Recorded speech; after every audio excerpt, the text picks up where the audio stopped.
All right, so welcome to the deep dive. Today, we're going to be looking at 15 business ideas that are really built to last.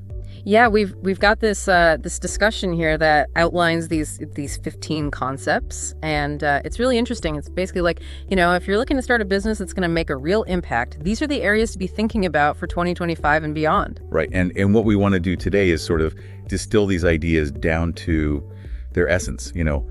Why are these things relevant now, and what are some specific insights that you, as a listener, who values getting to the heart of things quickly, what will you find particularly interesting? Absolutely. We're not just going to list them off. We're going to actually dig into what makes them tick. Right. And to give you a quick roadmap, we're going to be covering a really broad range, everything from, e-commerce, which is constantly evolving, to something like cleaning services, which, you always need. But in between, we'll be talking about things like health and wellness coaching, the move toward renewable energy, the power of content and digital marketing. And then we'll get into things like online education, subscription boxes, real estate, virtual assistants, app development, and financial consulting. That's a big one. And of course, personal branding, the pet industry. That's huge these days, right? Sustainable fashion. Oh, and logistics and delivery. Can't forget about that. So yeah, a lot to cover. Why don't we start with e-commerce? That whole online storefront world. Yeah, I think what's so fascinating about e-commerce in 2025 is that, our source really emphasizes that it's already a dominant force in retail. It's kind of a given now that a lot of buying is going to happen online. But what's interesting is that, going beyond just having like a general online store, there's a real opportunity in finding those niche markets and serving them really well. Right. And they give some interesting examples like, there's this huge demand now for refillable household goods that get sold directly to consumers. And it's driven by a couple of things. People want to cut down on plastic waste, so that's a big factor. But there's also the convenience, of just having these things delivered to your door on a regular basis. And then another example they give is, artisanal food boxes, the kind that feature locally sourced ingredients. And I think that speaks to this desire that people have to, know where their food is coming from and to have these unique culinary experiences. And then for folks who are maybe just starting out, the source also mentions drop shipping, where you don't have to worry as much about managing inventory and affiliate marketing, which is more about promotion than actually creating a product. And those models can really lower the initial investment, right? Absolutely. And when you zoom out and look at the bigger picture, I think one of the things that makes e-commerce so appealing is that the startup costs for a lot of these ventures are relatively low, which makes it accessible to a really wide range of people who might want to start a business, but maybe don't have a ton of capital. Setting up an online presence just isn't the hurdle it used to be. Yeah, no, that's a good point. So moving on to something that, I think is becoming more and more central to how we live our lives these days, health and wellness coaching. And our source really underscores this growing, health consciousness as a major driver for these services in 2025. Yeah, and that raises an interesting question, which is, within this broad trend of people being more health conscious, which areas are we seeing the most growth in?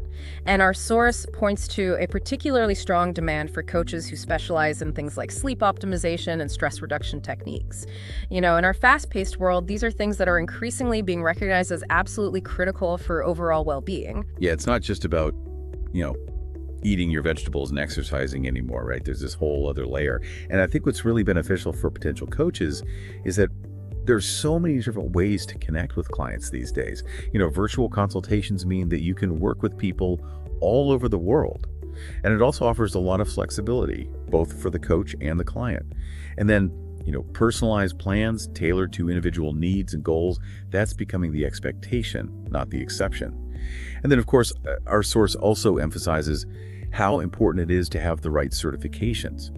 It's all about establishing credibility, especially in a field like health and wellness, where people are really investing in their well-being. Yeah, no, that makes a lot of sense. When you're working with people on such a personal level, being able to demonstrate your expertise and show that you're committed to professional standards is really, really important. Okay, so next up, we have a sector that's not just focused on individual well-being, but on the health of the planet, renewable energy solutions. And our source is spot on when they say that concerns about climate change are the main driver behind this industry. Yeah, and I think what's so exciting is that these renewable energy technologies are becoming more and more accessible to individual consumers and small businesses. The source mentions this growing demand for independent energy audits, where a professional comes in and helps homeowners figure out, what are the most cost-effective ways to improve their energy efficiency. And often this leads to things like solar panel installations or smart home energy management systems. Yeah, and it's not just about the financial savings, although that's certainly a factor, right? It's also about feeling like you're doing something good for the environment. You're Right. making a tangible contribution to sustainability. And again, there are so many different types of businesses in this space. You could be a consultant who advises people on energy solutions, or you could be the one who actually installs and maintains these systems. Right. And whether you're more interested in the advisory side or the technical implementation, the renewable energy sector offers a lot of opportunities that are really aligned with this global push for sustainability. Okay, so now let's talk about content creation and digital marketing. Yeah. Which, it's really the engine that drives the digital age, right? Yeah. And our source makes it clear that brands are always going to need fresh, engaging content if they want to connect with their audiences. Yeah, and what's so important for people to understand is that the skill set required in this field is constantly evolving. Storytelling is still fundamental, that's never going to go away. But our source points out this growing demand for people who can create short-form video content that's specifically optimized for platforms like TikTok and Instagram Reels. And then on the marketing side, SEO strategies are becoming much more data-driven. It's not just about keywords anymore. It's about really understanding user intent. Yeah, it's not just about creating content. It's about creating the right content for the right platform and then making sure that it actually gets seen by the right people. And they specifically mention how important it is to understand audience analytics so that you can really tailor your content effectively. And then, email marketing automation is becoming increasingly sophisticated. And that's all about nurturing leads and building customer loyalty. Right? So it's about helping businesses not just have an online presence, but to actually use that presence to build meaningful connections. Right, and I think that's what's becoming so critical for businesses these days. It's not enough to just be online. You have to be strategic about how you build your online presence if you want to really thrive in this competitive digital landscape. So speaking of the digital realm and, sharing your expertise, let's talk about online education and tutoring. And our source points out that, remote learning is here to stay. It's not going away, which means this is a trend with real staying power. And I think what's particularly interesting is that we're seeing a shift away from those broad, general online courses. The demand now is for these very specialized micro courses that focus on specific skills. Our source mentions this rise in the popularity of short, intensive programs that teach in-demand skills. Things like, data analysis using specific software or mastering a particular coding language. And these programs are really catering to professionals who are looking to either, quickly upskill in their current field or maybe even pivot to a whole new career. Yeah, people want targeted, practical knowledge and they want it quickly. And our source emphasizes that there are really two main avenues for people who have expertise they want to share. One is direct personalized tutoring, where you're providing one-on-one support.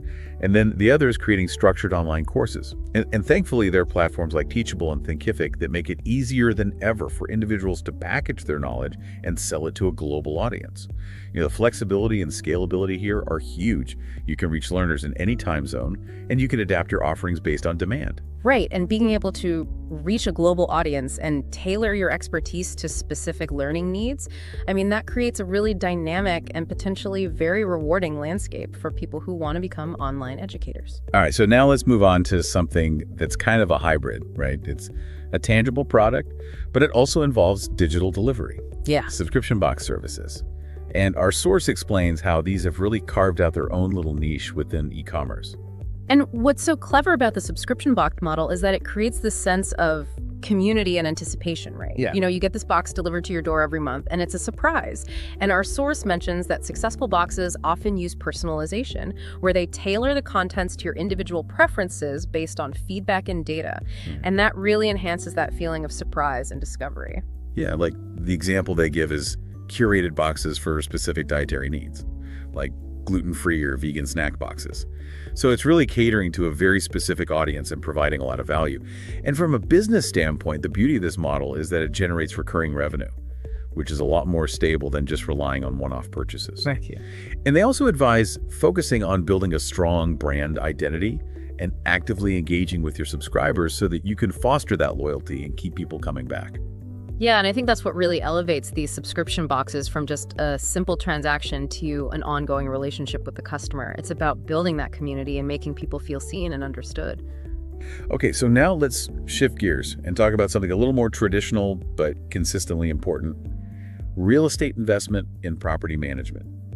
Our source points out that, real estate has always been a reliable way to build wealth, and that's not changing in 2025. Right, but what is changing is the landscape within real estate. The source highlights this growing demand for property management services that specifically cater to short-term rentals, which is being driven by, the popularity of platforms like Airbnb and Vrbo, and that requires a very specific skill set. You have to be good at things like dynamic pricing, guest communication, and managing turnovers really efficiently. Yeah, it's not just about managing long-term leases anymore. Short-term rentals have created this whole new niche with its own unique demands. And for people who are investing in real estate, having professional property management can really make a huge difference. It can help maximize your returns and, just take a lot of the day-to-day hassles off your plate. And then, with population growth and the way people are choosing to live these days, the need for both investment opportunities and capable management in the real estate sector is only going to increase. Yeah, and I think the key takeaway here is that if you want to be successful in real estate, you have to be adaptable. You have to be able to keep up with the changes in the market, like this rise in short-term rentals, if you want to stay competitive. So now let's talk about a service that's become absolutely essential in our interconnected world: virtual assistants and remote services.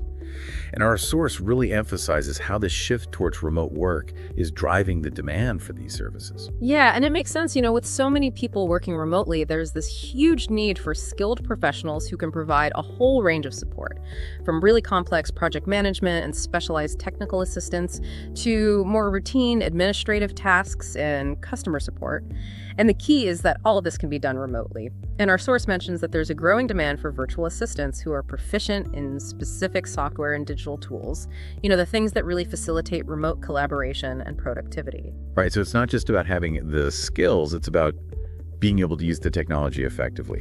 And what's so appealing about this type of business is that it's inherently scalable. You can work with clients from all over the world. Geography is much less of a barrier. And if you have a computer and a decent internet connection, you can get started without a huge investment.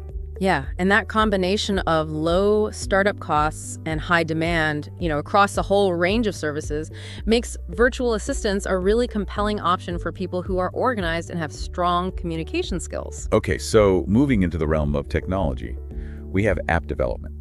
And our source points to the fact that mobile app usage is consistently high, which means the demand for skilled app developers is not going away anytime soon. Yeah, and what's interesting is that we're seeing a shift away from those general, one-size-fits-all apps.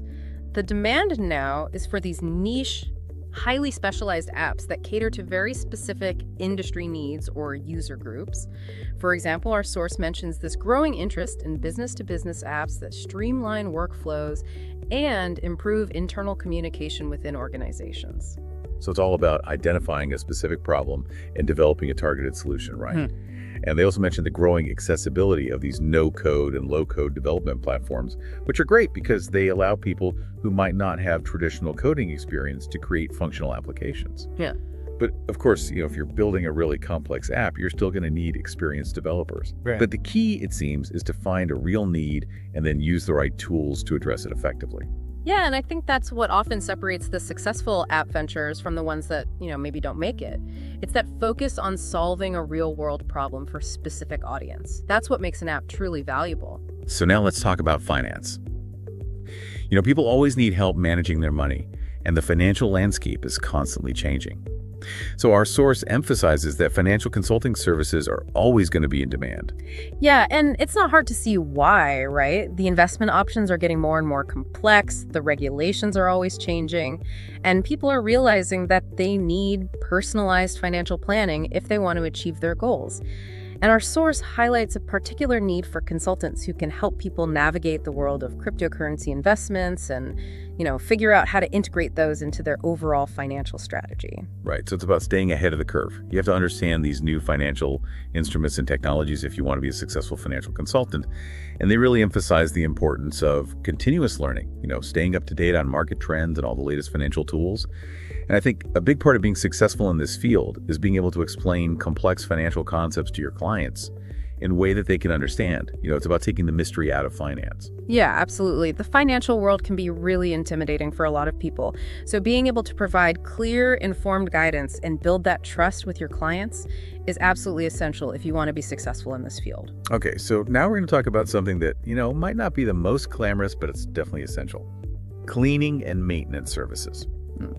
And our source points out that these services are always going to be needed, and that need is only going to increase as our cities grow and as people become more and more focused on hygiene. And this is a really broad category, right? You have your routine residential and commercial cleaning, but then you also have more specialized services like deep cleaning, sanitization, even preventative maintenance for commercial properties. And our source mentions that there's a growing demand for eco-friendly cleaning solutions, which makes sense given the increasing awareness of environmental issues. Yeah, people want their spaces to be clean, but they also want to know that it's being done in a way that's not harmful to the environment. And from a business perspective, the initial investment for this type of service can be relatively low. But our source really stresses that if you want to be successful in the long term, you have to build a reputation for reliability and high quality service. And you can do that by either focusing on a specific niche, like green cleaning, or by offering a really comprehensive range of services. But either way, the demand is there. Yeah, and I think what makes this such a dependable business opportunity is that the demand is consistent. And if you can get clients on regular service contracts, you have that recurring revenue stream, which is always a good thing. Okay, so now let's move on to something that's become really important in our digitally connected world: personal branding consultancy. And our source emphasizes that having a strong online presence is absolutely crucial for both individuals and businesses in 2025.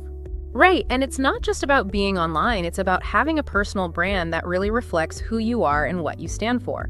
And that's where personal branding consultants come in. They help people craft compelling online narratives, develop effective content strategies across different platforms, and build authentic connections with their target audience. So as a consultant, you're basically helping people put their best foot forward online. Right? You're helping them optimize their social media profiles, create engaging content, and really refine their online networking strategies. And our source makes a good point, which is that in a world where everyone's online, having a strong and authentic personal brand is what helps you stand out and make a real impact. Yeah, and I think that's so important these days. Our online presence is often the first impression that we make on people. So having a personal brand that's well-defined and authentic is a huge asset, both personally and professionally. All right, so now let's talk about something that I know a lot of people are passionate about: pet services and products. And our source points to the rising rates of pet ownership as a major driver of growth in this sector. Yeah, and it's a sector that really runs the gamut, right? You have all the essential care services like grooming and dog walking, but then you also have more specialized services like pet training and even pet photography. And then on the product side, you have everything from premium pet food to, smart feeders and interactive toys that are designed to keep pets entertained and mentally stimulated. Yeah, pets are really part of the family these days, and people are willing to spend money on things that will make their pets happy and healthy. And our source also mentions the growing demand for sustainable and eco-friendly pet products, which is a trend we're seeing across a lot of different industries. So if you love animals, this is definitely a sector with a lot of potential. Absolutely. That emotional bond that people have with their pets, that's what makes this market so resilient and consistently growing. So let's shift gears again and talk about a movement that's gaining a lot of traction: sustainable fashion. And our source emphasizes that this is more than just a trend. It's a fundamental shift in how people think about the clothes they wear. And it's being driven by this growing awareness of the environmental impact of the fashion industry. Yeah, consumers are becoming much more conscious of where their clothes come from and how they're made, and they're actively looking for brands that are ethical and sustainable. And this creates a lot of opportunities for businesses that are focused on creating durable, eco-friendly clothing lines. And we're also seeing a rise in platforms that allow people to buy and sell high-quality secondhand clothing.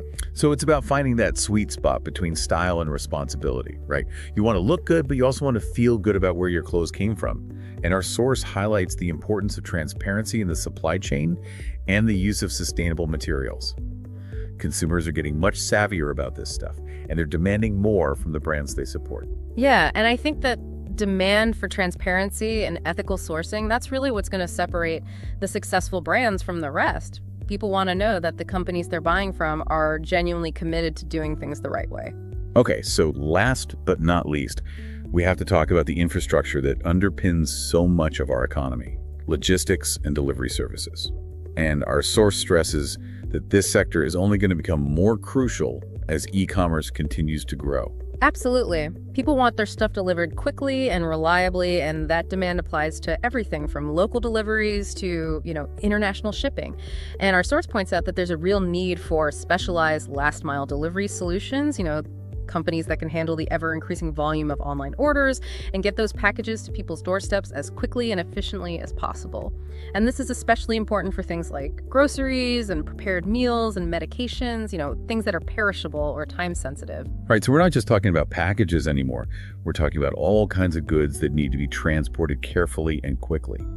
And our source really emphasizes that having a reliable and specialized delivery service can be a major competitive advantage in any business that relies on getting things to people's homes. Yeah, and that focus on specialization and efficiency in that last mile of delivery, that's what's going to make or break a lot of businesses in the e-commerce world. It's all about meeting those evolving customer expectations. So to wrap up this deep dive, you can see how these 15 business ideas are all connected in different ways. A lot of them leverage the power of technology, the internet, all of that.